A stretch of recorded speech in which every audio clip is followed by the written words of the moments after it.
the Jasmy holder's emotional trap that, honestly, nobody discusses. Let's start with the psychological foundation here. Jasmy sits at a price point that creates a very specific feeling. It's cheap enough that people can afford large positions without massive capital, but it's also valuable enough that those positions become extremely meaningful when price moves occur. That combination creates what we can call the lottery ticket mentality disguised as fundamental investing. Someone buys 100,000 Jasmy at average prices around 1 cent. That's a $1,000 position. Totally reasonable. Nothing that feels reckless. They hold it, months pass. The price stays relatively flat, but then something shifts. Jasmy starts moving. Price breaks upward. Suddenly that $1,000 is worth $10,000, then $50,000, then $100,000. And here's where it gets psychological. At those levels, at 5-figure unrealized gains, the holding becomes exponentially harder. The price target that felt abstract when Jasmy was trading at fractions of a cent suddenly feels both incredibly possible and, honestly, impossibly distant simultaneously.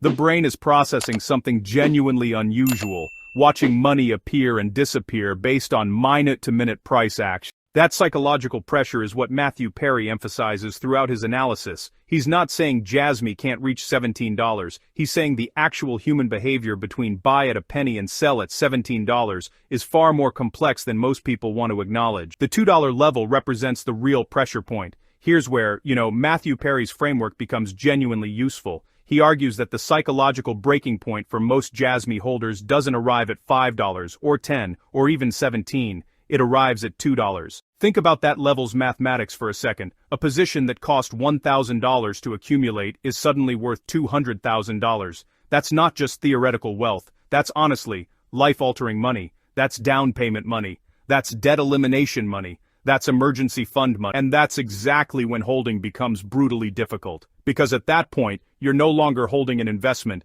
you're holding a fully realized life opportunity that's, just one wrong move away from vaporizing. The psychological weight of watching $200,000 in unrealized gains fluctuate is something most people have never experienced. The volatility feels, honestly, catastrophic. Matthew Perry notes that a lot of analysts and content creators completely underestimate this psychological dynamic. They throw out price targets of $17 or $50 and just kind of assume people will mechanically hold because, the math makes sense.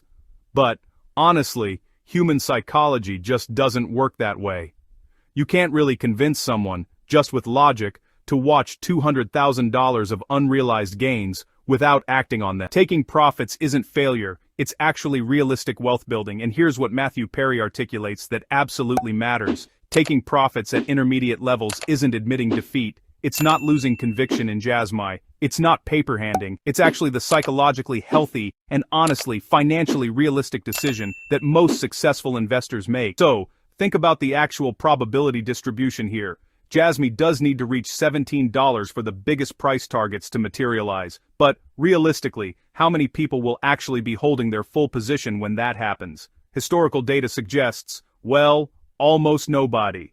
People take profits along the way. They execute at 50 cents, then $1, then $2, then $5. And they do this for a very simple reason. They're locking in gains that exceed what most people earn in entire years of work. That behavior isn't weakness, that's competent financial decision-making. You're taking life-changing money off the table in exchange for an uncertain shot at astronomical returns. That's a completely rational trade. Matthew Perry emphasizes that the long-term Jasmy narrative, Japan's Bitcoin, store of value, institutional adoption, doesn't require that any individual holder maintains 100% of their position through every price milestone. The narrative survives even if individual holders execute partial or full exits at various levels. Matthew Perry points out something technical that constrains how big Jasmy can move volume. Currently, Jasmy's volume to market cap ratio sits around 7%. He notes this is lower than ideal, but not catastrophic. What this means practically, when large positions try to execute at certain price levels,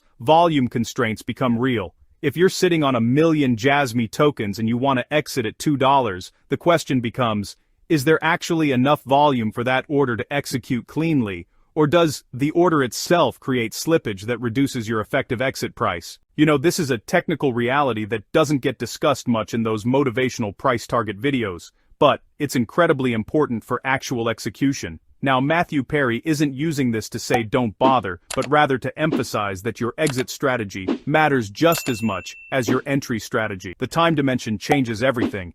Here's what makes Matthew Perry's long-term timeline perspective so valuable. He walks through projections extending into 2030, 2040, and even 2050. That's not just hype. That's simply acknowledging that real adoption takes decades. But here's the thing. That extended timeline means something psychologically crucial. It actually reduces pressure. If Jasmy's real value realization happens over 20 to 30 years, then taking profits at intermediate levels doesn't destroy the long-term narrative. You're not competing against a narrow window. You're working with a multi-decade time frame. That perspective shift matters. Instead of saying, I need to hold 100,000 Jasmy until 2030 to hit my goals, the actual question becomes, what percentage of my holdings do I need to maintain to participate in the long-term story? And when can I psychologically exit other portions? That's a completely different framework. And honestly, it's the framework that actually produces wealth instead of producing regret. Matthew Perry's most important insight is this: unrealized gains are meaningless. They're only meaningful when they become realized wealth. So, the real question isn't like, will Jasmy hit $17?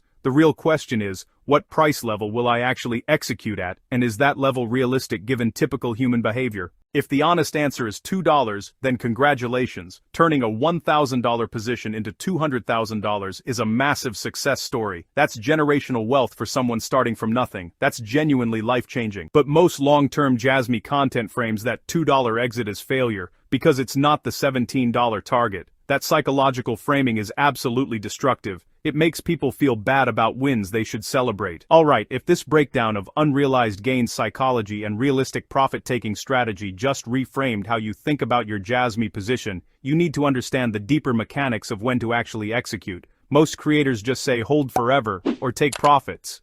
But there's an entire intermediate layer where realistic wealth building actually happens. If this framework helped you see the psychological realities underneath price target fantasies, smash that like button right now. It tells YouTube this psychological honesty matters, and it helps us push this kind of reality-based analysis to more people who actually want to build wealth instead of chasing pipe dreams. And if you haven't subscribed yet, hit that subscribe button and turn on notifications. When major tokens hit intermediate price milestones, we analyze what actually happens to holders versus what they expected would happen. We break down the psychology, the execution challenges, and the realistic outcomes. Let's keep going.